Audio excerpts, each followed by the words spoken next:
Oh, what is up, skis, everybody? Welcome back to another episode of the GXWrestleCast. We're on episode 191 of my wrestling recap show, and today we are doing an AEW pay-per-view review. We got Revolution in Los Angeles, California at the Crypto Bank Arena, or whatever the hell that thing's called, where the Los Angeles Kings play in probably a basketball team or something.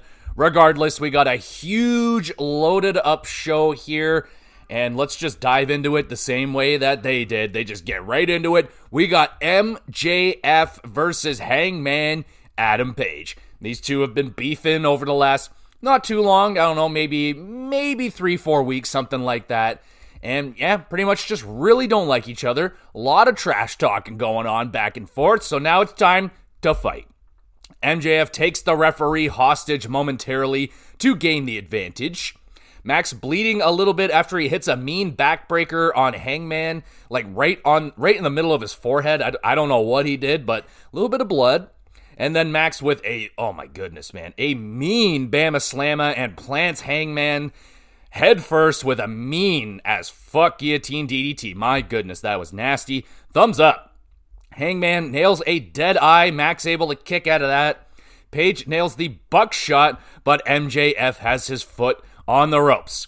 Max counters a buckshot, locks in the salt of the earth, and then transitions into a crossface in the middle of the ring. Somehow Hangman battles to get his tippy toe on the rope. And then, this was just disgusting. Max with a jumping tombstone nails that onto a chair, and that chair didn't buckle at all. Like, they had it seated, and he just got absolutely planted. And I don't know how Hangman's freaking neck is not broken. That was insane. Thumbs up. Max then has a meltdown, screaming, "Why not me?" to the crowd. Again, he's definitely not at all still hurt by the crowd turning on him, but having a little meltdown right here. Hangman, awesome counter out of the Heat Seeker into a Deadeye. Holy shit, what a counter. Thumbs up. Max face planted with an angel wings. Hangman paying homage to CD. I don't know, looked like a miscommunication there, like they thought he was going for it. Max thought maybe he was doing something else, and he just gets absolutely planted. Damn near broke his neck. Max on spaghetti legs, nailed with a vicious buckshot, and Hangman wins. I laughed so hard when I saw Max's freaking legs buckle like that, little spaghetti leg action. So freaking funny. I love those little details in Max's wrestling. So good. What a freaking banger and a half to kick off the show right there. My goodness. Max and Hangman putting on an absolute clinic out there. Some horrific bumps. I mean, that tombstone was just out of control. Oh, Max, unbelievable selling throughout. I loved his meltdown to the crowd. I loved the spaghetti legs. I mean, holy jeez, that guy's good. Hangman also fantastic. Hell of an opening match right there. How are they going to follow that one up? 8.5 out of 10. We move on to the TBS Championship match. It's Mercedes Moné defending against Momo Watanabe. And Momo, she had a match the night before against Serena Deeb, and she had her leg beaten up pretty good. So Momo, she competed the night before. Mercedes had the night off. A little bit unfair right here. No, Momo, nice counter into, Moné, nice counter into the bank statement. Momo able to get to the ropes. Mercedes wrecks Momo with a nasty Meteora to the face. Just a knee strike right in the face. How you doing? Momo powerbombed hard on the floor. Holy shit, man. She just takes it all on her back, and that was just brutal. Knocked the wind right out of you. Momo lighting up Moné with some seriously stiff kicks in the corner.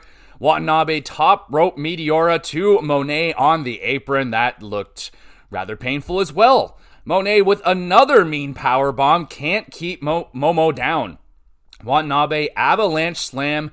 And then Momo kicks Moné right in the fucking mouth, dude. Oh my God. I don't know. Moné might have a broken jaw. That kick connected. Moné dropped. She just went right down. It was a nasty, nasty kick. Monet somehow recovers, hits the moneymaker into the bank statement. Momo taps, and Monet retains. Holy shit, another banger. That was freaking awesome. Hell of a fight. Momo nasty kicks all throughout. Good chance that she broke Monet's jaw with that nasty kick right to the face. Monet, outstanding performance. Her selling was so freaking good. Lots of nice counters throughout this. Brutal bumps for both women. I love the chemistry between these two. I would be super down for another meeting. 8.5 out of 10. We go now to Ricochet versus Swerve Strickland. And not a lot of gaps in between the match here. You know it's a loaded up card because they're just like, here's one match, here's the next one, next, because we got 47,000 matches to put on. Ricochet versus Swerve Strickland. Let's get into it. This rivalry's been pretty nasty. Ricochet taking on the role of a heel, which is very refreshing for me because he was nothing but a babyface in WWE, so I'm seeing a whole new side to Ricochet, and I really like it. So he stole Nana's robe, and he's, Swerve wants to get it back for Nana, and Nana said, if you don't get the robe back, me and Swerve, we're fucking Dunyan rings. So there's some heat here. Let's get in there. Ricochet adding his own logo to Nana's precious robe, ruining it, and just being very disrespectful. And then, okay, so this is just weird. A drummer randomly plays out Swerve to his entrance, and it just does not work at all, man. The drummer did an okay solo at the beginning. All right, I'm a drummer, so pretty good solo. Then the music starts, and that drummer was so offbeat, it was really, really bad. He was so far off. And eventually, it just kind of sounded like he faded out. Like they kind of just told, okay, enough. We're good there. That was a very strange idea, and it did not work even a little bit. Thumbs down. Swerve then accidentally shoves Nana down, lost in the moment, just beating on Ricochet, and Nana leaves Swerve. He leaves the ring. He flips off Ricochet and Swerve, I'm guessing, and he's out of there. Whoa, shit, that's bad. Ricochet, bad. Also, by the way, there was 700 opportunities where Nana was completely alone with the robe. He could have easily just taken it and ran off, but he didn't. Swerve hits, Ricochet, badass springboard dragon Rana. Swerve powerbomb into a transition slam. What the fuck? I did not know that Swerve had power like that. That was insane. Deadlift transition into that power. He did it so smooth. That was ridiculous. Thumbs up. Swerve hits Ricochet with a vertebreaker onto the Spanish announce table, which has been double reinforced for the night. That was horrific. Thumbs up. Swerve blocks a low blow attempt. Swerve doesn't block the eye scratching though. Ricochet brain buster and then nails a gorgeous 630 splash, and he gets all of Swerve. Man, he lands right on his abdomen. Owie. Thumbs up though. Nana returns to finally steal the robe. Ricochet dives into Nana, steals back the robe. Dang it. Swerve gets caught by Ricochet, then damn near kills him with a Death Valley driver on the floor. Oh my goodness. Or Swerve got caught. That was, holy shit, man. He almost caught his neck. That was way too close for comfort. Ricochet nails a vertigo with the robe on, but Swerve kicks out. Nana takes back the robe yet again and gets flattened in the corner. Swerve hits 2 house calls. Ricochet kicks out. Swerve driver connects and finally pins and wins, defeating Ricochet. My goodness gracious. Another banger right here. Swerve, I did not know he had strength like that. That deadlift powerbomb was so freaking impressive. That was awesome. Ricochet, phenomenal performance. The selling, just being a dirtbag, and oh yeah, the chemistry between these two is off the freaking charts. But the Nana drama, it was okay. It wasn't bad. It didn't really add a lot to the match for me. He left, he came back, he tried to grab the robe, he failed, and yeah. So I just don't know where we are at with Swerve and Nana after this. I mean, they get the robe back. They might have hugged. I'm not sure. I was probably writing notes and maybe missed the hug. But the drama was all right. And honestly, I think there was just too many near falls, especially when he did the 2 house calls. Why do we need another near fall there. Why didn't you just hit the house calls, do the driver, or just pin him with the house calls? Like, I think that last kick out was just a one too many, but still a fucking ridiculous match. 8.5 out of 10. That is 3 8.5s in a row. I don't think I've ever had that before. That's incredible.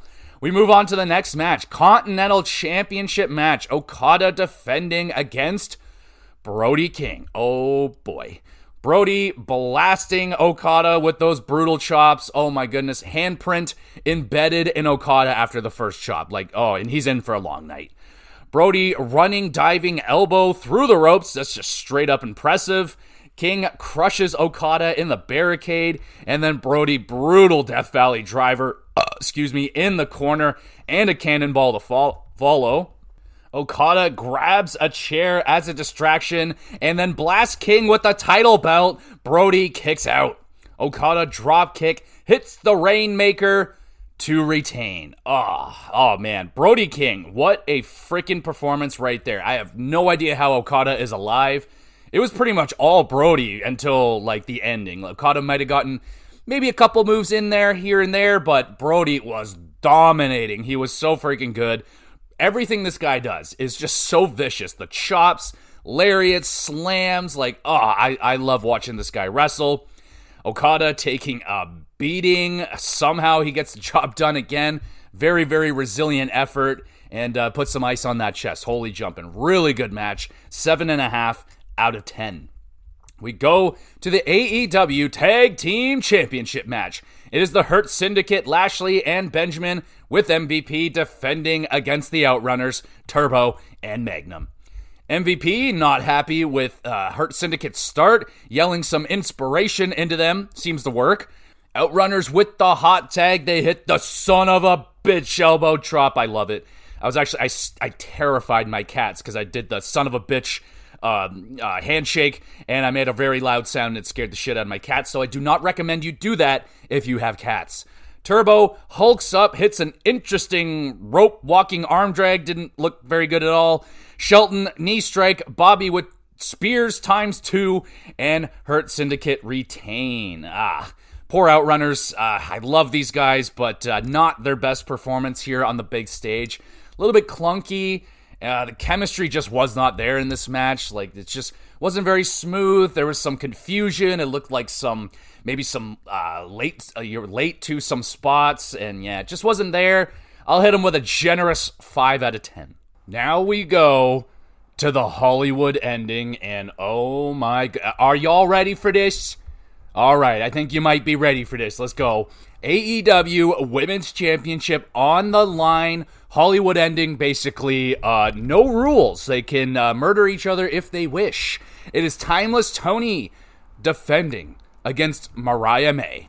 We begin with some brawling on the stage. May spits in Luther's face, hits him with a dick kick, and drop kicks Luther over a table. My good, I don't think we see Luther for the rest of the night. He gone. Tony with a sky-high slam off of the stage, through the tables below. Holy shit, we're 2 minutes into this match. Thumbs up. Tony is a bloody mess after a Storm Zero on the steps, and oh boy, there's going to be so much more blood. Mariah with a hip attack with a steel chair. May and Tony wrap their hands with broken glass, and then they start throwing the punches, man. Oh my god. I get horrifying flashbacks at ECW.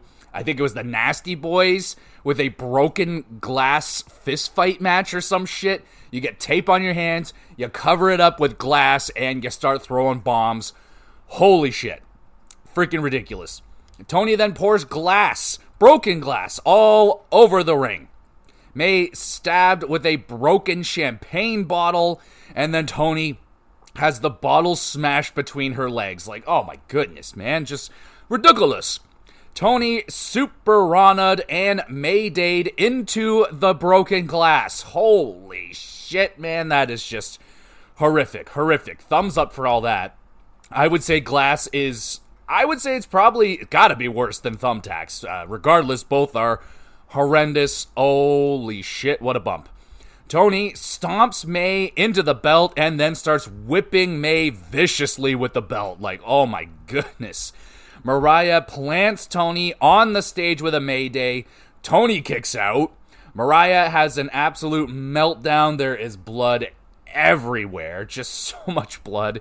Tony smashes Mariah with a shoe, nails the Storm Zero through a table, pins, and retains. Oh, my goodness. That might have been the most violent, bloody women's match I have ever seen in my times. That was unfucking believable. That's a standing ovation right there for both these women. Wow.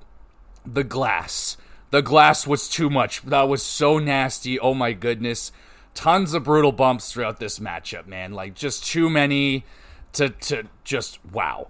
Incredible story between these two. This has been a very long rivalry, starting out as best friends, you know, friggin' Mariah coming up with Tony, and then the brutal betrayal, and it has just been one of the gnarliest rivalries I have seen between two women, and I don't know if I've ever seen female wrestlers taking bumps like this in glass. It is shocking to me, you know, my little WWE mind where I'm used to Christy Hemme and the likes of them. This was a masterclass of just storytelling, brutality. I loved it. Oh wow. 10 out of 10. That's a 10 out of 10 right there. Phenomenal matchup right there. And it might not be for everybody because of all the blood, but if you're fine with a little bit of hardcore right there, this is a must-watch in women's wrestling. Sensational matchup. How do we follow it up? Well, up next, we get International Championship action. It is Tanosuke Takeshita defending with Don Callis versus Kenny Omega. As expected, Don Callis getting in his fucking scumbag cheap shots on Omega when the referee's back is turned. Thankfully, Don appears to have broken his hand with those punches. Takeshita sets up a table for some reason. Maybe we'll get to that later. Kenny shoved hard into the barricade. Lots of focus on Kenny's midsection, you know, his intestines, if you will. Takeshita slams Kenny on the edge of the table. So first he slams him on like the bottom of the table, and he's like, nah, that's not good enough. Sets it up on its side, slams him on that. I'm like, oh yeah, that's way better, way better. Kenny with a stiff knee strike. Takeshita responds with a Blue Thunder bomb. Kenny, nice springboard avalanche bomb. Very impressive. Takeshita, tombstone and a spinning tombstone and nasty knee strikes. Kenny able to pop up at one, and the crowd is losing their minds. Kenny, ripcord knee and a pile driver, gets a near fall. Don grabs Takeshita, trying to help. Kenny counters a counter into a roll-up, pins, and new international champion, Kenny freaking Mega. Kenny back at Omega. Hell yeah for Kenny right here. Finally a champion again. Really great, resilient effort. Awesome chemistry with Takeshita. Now, I was discussing this match with a friend at work. I'm like, yeah, it was a really good match. It's just that now Kenny, with his injury and everything like that, they gotta focus on Kenny's midsection, and it just changes the style of what you might be used to with a Kenny Omega match.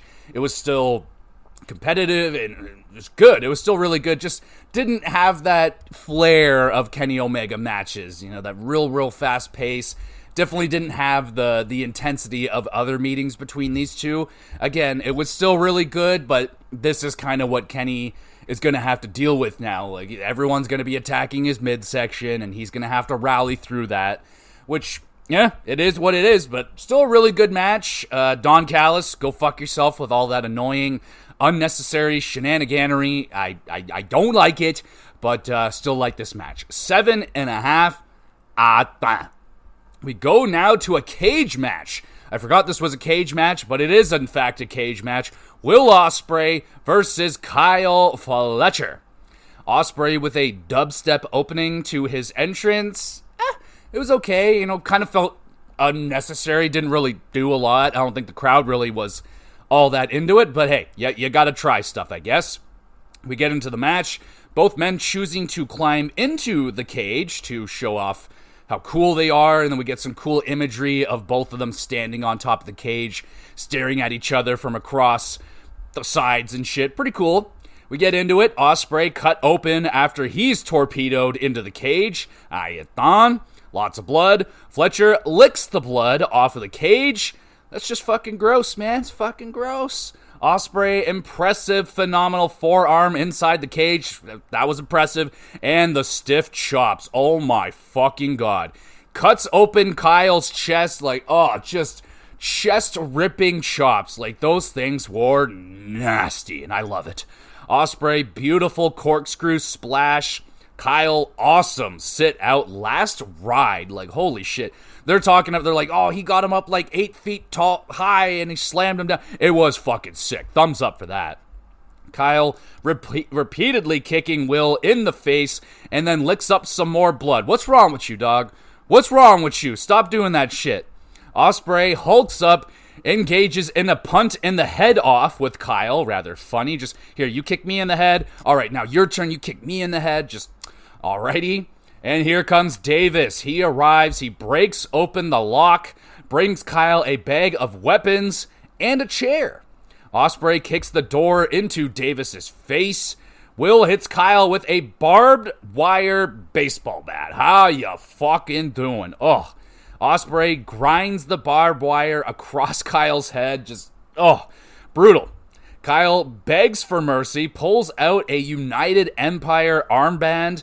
That was the Ospreay and Will's, I guess, tag team or group they were in together. Regardless, Ospreay says, fuck you. Fletcher, using a low blow, proceeds to wipe all of the blood off of his body with the armband and then shoves the fucking bloody armband into Ospreay's mouth. Oh my goodness, that is so fucking disgusting. Will avoids the baseball bat swing, hits a Storm Zero, but Davis enters to save Kiao. Ospreay takes out Davis with a chair, then nails a super duper Oz cutter off of the cage. That was so sick. Thumbs up for that. Ospreay wraps his arm with some barbed wire. Kyle runs up the cage, grabs a hidden screwdriver he just had sitting up there, nailing Ospreay numerous times with the screwdriver. Kyle brainbuster onto the chair. Somehow Ospreay kicks out of that. Kyle pours out I can't believe this just keeps going. Kyle pours out a bag of thumbtacks.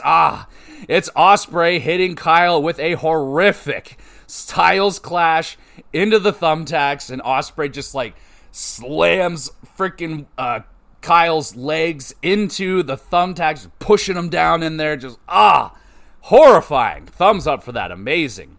Kyle screaming, I fucking hate you at Will Ospreay. Hidden Blade and a Tiger Driver 91. Ospreay wins. Holy shit, that was ridiculous. Another brutal war between Ospreay and Fletcher right here. Phenomenal. Phenomenal performance from both men. Just putting their bodies on the line, man. Like, just ridiculous. A great story told between the former bruvs, now bitter enemies. So much freaking blood, man. So much blood. I generally am not the biggest fan of cage matches, but this was a fucking phenomenal cage match. Very, very brutal. The shenanigans were at a respectable level. You know, Davis coming in, not the worst. You got some extra weapons in out of it, and yeah, so it didn't really take away too much. That's one of the best cage matches I think I've ever seen. 9.5 out of freaking 10. How do we follow that one up? We got a main event time. It is the AEW World Championship match. Jon Moxley defends against Adam Copeland, a.k.a. Cope, a.k.a. Edge. We start the match, and we just get some back and forth forearm shots, and Cope is really laying them in, man. Fast and hard. I'm liking it. Moxley starts the attack on Cope's neck. The Ops are watching high up in the arena for some reason, so maybe some seeds planted for a future storyline. Maybe the Ops are going to fight with the Blackpool. Who knows? Cope with a super duper plex gets Moxley in a crossface. At this point here, when Edge hits that superplex, crowd was very, very quiet and very antsy. It seemed like Edge was kind of moved past some things to try and push to a superplex to try and get the crowd going a little bit, but even after the superplex, they were still rather quiet. Moxley in a crossface now. Edge with a spear through the ropes. That is a nasty landing right there, and still the crowd pretty quiet. Moxley smashes Cope into the steps, starts pulling up the mats, exposing the concrete floor. Cope counters a pile driver attempt, backdrops Moxley onto the floor. Ow. Moxley stomps Edge into the floor, making JR uncomfortable. He's like, I want to leave. I don't want to.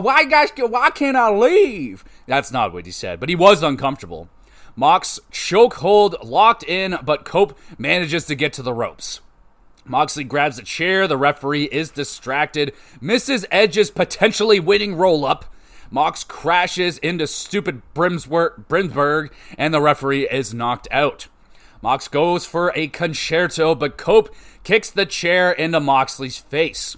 Oh boy, everybody, it's everyone's favorite wrestler, Yuta Wheeler arrives. What's he gonna do? He's gonna hit a psycho knee on Edge. Aw, Yuta, you still suck. Yuta grabs the briefcase. Jay White arrives to help Edge, but accidentally hits Edge with the briefcase. Aw, nah. I knew Jay White was up to something, but yeah, it was just an accident, so I guess it's not a big deal. But I knew it. Referee, slowest count ever. Edge is able to kick out. Cope with a spear out of nowhere.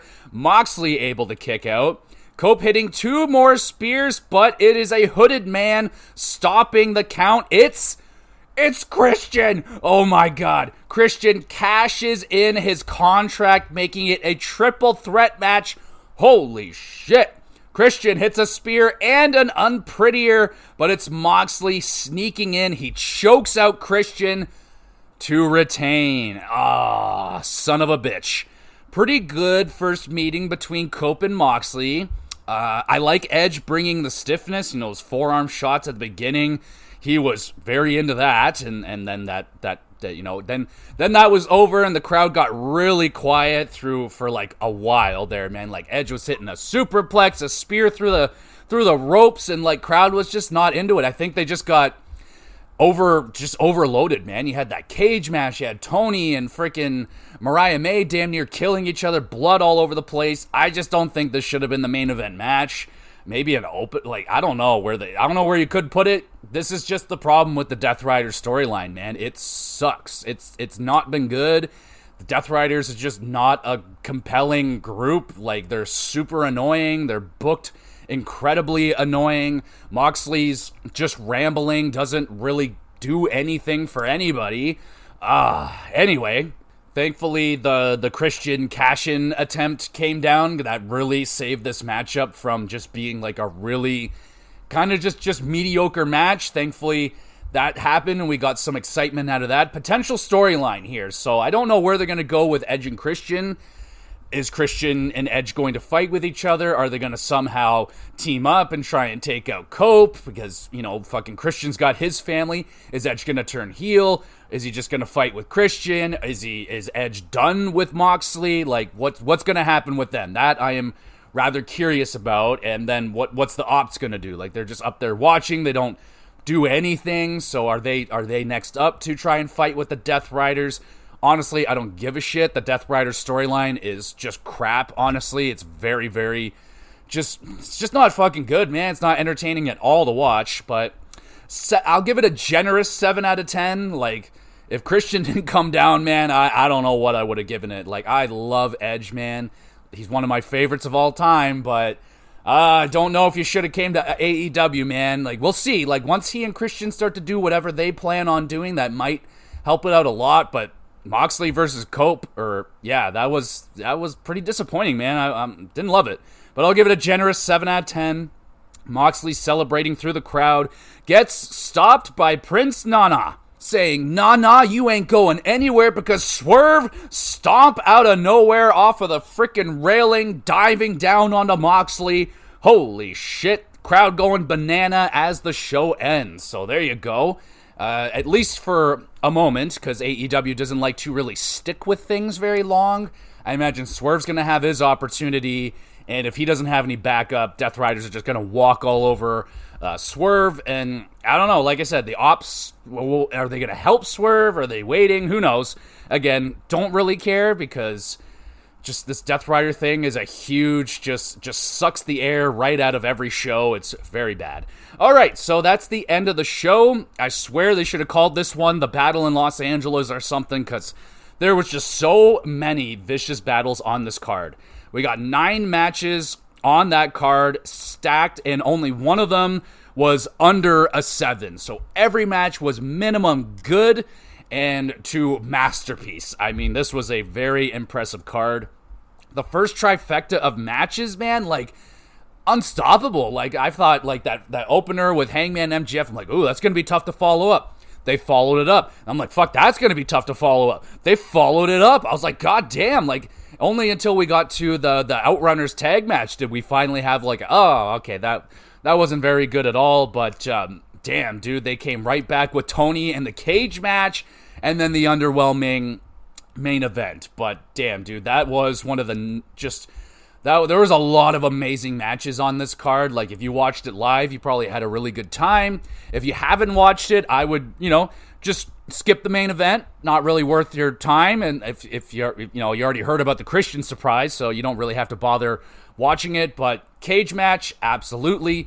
Timeless Tony versus Mariah May, absolutely. And choose any of the first 3 matches on the card. All 3 of them were fucking excellent matches. Yeah, dude, this was an awesome pay-per-view. The crowd was pretty good. Like I said, I think they just kind of they booked themselves into a corner with the Death Riders, Cope and Moxley match, because how do you follow it up after Timeless Tony and the cage match? Like, yeah, I think the crowd was a little bit overstimulated at that point.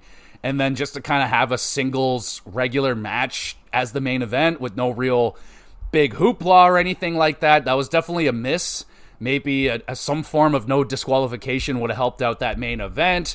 They did have the Christian thing that absolutely helped it out. Thank goodness that happened. Otherwise, that would have been a really mediocre main event matchup. But yeah, I don't know. Something wrong with the booking right there. But again, where do you put the AEW World Title match? It's kind of has to go. I think you should have put Mariah May and Timeless Tony as the main event. That should have been the main event match, in my opinion. Put Edge and Mox or whatever the fuck where they were, and I think you would have had a way better flowing show. I don't know how anyone was supposed to follow up Timeless Tony. Did a really good job with the cage match, but fuck, man, you should have had Timeless Tony and Mariah finishing off this show on the main event. I think that was a miss right there, but crowd brought the energy for most of the show. It was nice to see them in a big arena again. They were at where they play, where the Los Angeles Kings play, so they didn't say anything about how many people were there, if it was a sellout. More than likely not, but it was nice to see them in a big arena with more fans. It was a more electric show, but pretty good energy overall. I can't decide if I want to give it a 9. I don't think I can give it a 9 just because of that lackluster main event, and just the storyline of the Death Riders is just so fucking boring and just not good. And it really does that main event definitely hurts. I wasn't worried too much about that tag match because I didn't expect the Outrunners to have much of a I was honestly expecting kind of a squash match. Outrunners did a little bit better than expected, just didn't have the chemistry that night, so oh well.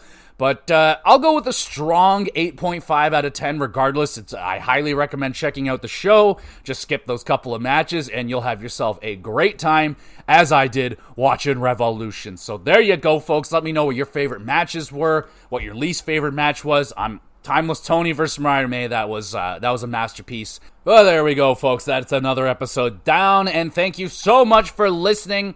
Make sure you're the best. By the way, you the best. You want to be even more of the best. Make sure you're reviewing the podcast. Share it around with a few thousand of your friends and enemies. All that great stuff. I upload all of these episodes to the YouTube channel Gamer GX Videos. Go over there and subscribe, please, and thank you. And drop a comment on one of the episodes. You want a question answered live on the podcast?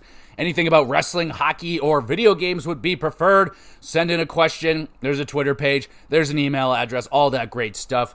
And what else we got going on with the podcast this week? Well, the Hockey Cast is going to be insane tomorrow. Going to break down all those trades that went down and, see what the aftermath is. Now we're past the trade deadline. new players are adjusting to their new teams, and we'll get a better gauge of who won and who didn't win the trade deadline. So that's going to be the big discussion tomorrow on the HockeyCast.